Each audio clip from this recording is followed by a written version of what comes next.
Oh, hey, it's you guys again. Okay, now I'm on the part that I hate the most. Out of all this stuff, I love paint and I love sand and I love all that crap. I absolutely despise masking.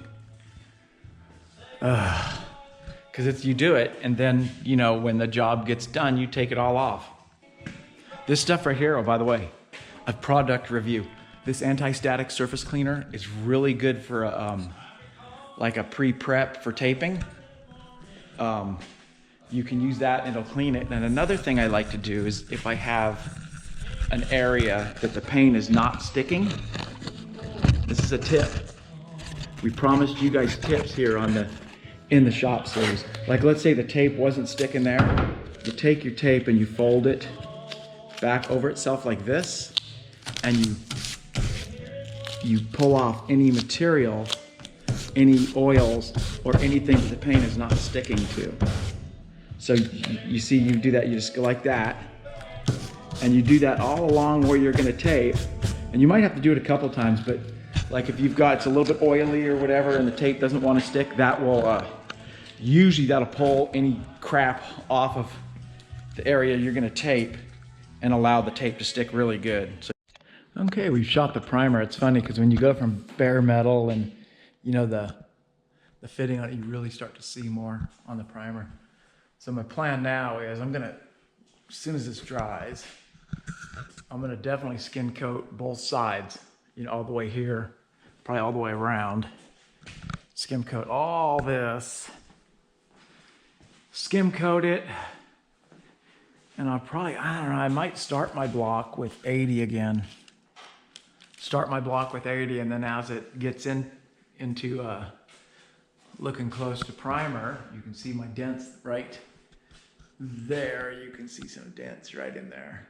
As I get as I get into the primer, then I'll go ahead and bust out the 180. But it's actually looking pretty straight, at least this side.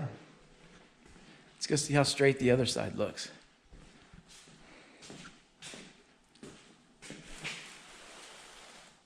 Oh yeah, both sides look pretty straight. Looks good. That you can see a little wobbly, but nothing the seal's not gonna hide. Again, got the primer done. The truck, we haven't stopped working. I did a lot of I kind of skim coated along here a little bit and got got it straight. There's some pinholes. This is not going to be a show quality paint job, but one thing I found about doing paint jobs, I've done quite a few, is you shoot for show quality and you get a 20-footer. So you can see that's the fill prime. I've already put epoxy primer on it, which you've seen. It's there. It'll come up hopefully in this video. Put some epoxy primer on it. Now what I got to do now is I'm going to throw this guide coat on there, and we're going to block it out with the guide coat. Oh, a review. I got a new tool that y'all might get a kick out of. So I had my fill primer I've had for a couple years, and it was all separated, gnarly. So I went down to the Harbor Freight, my favorite place, and I bought this thing. Check this out.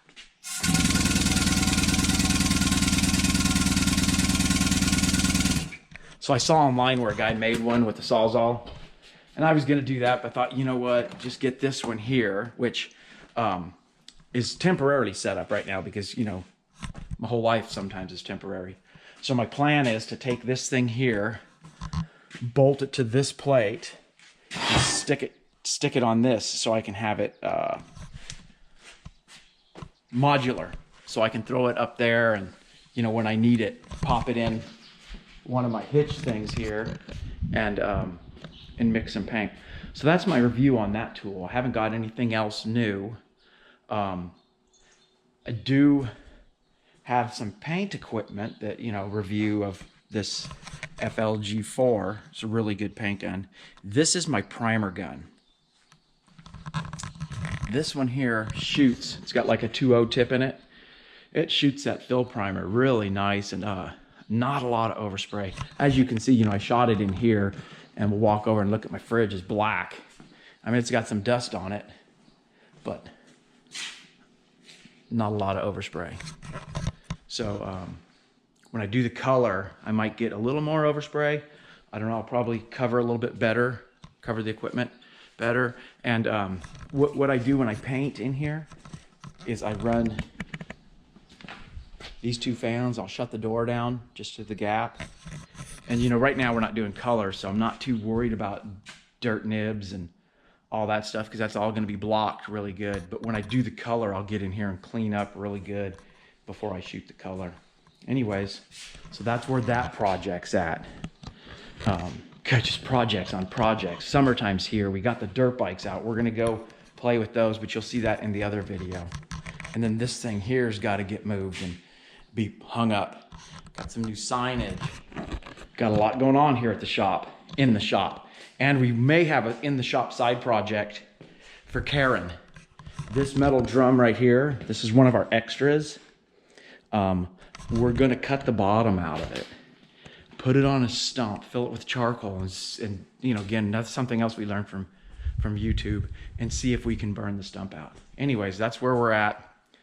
We're gonna go shoot the dirt bike scene right now.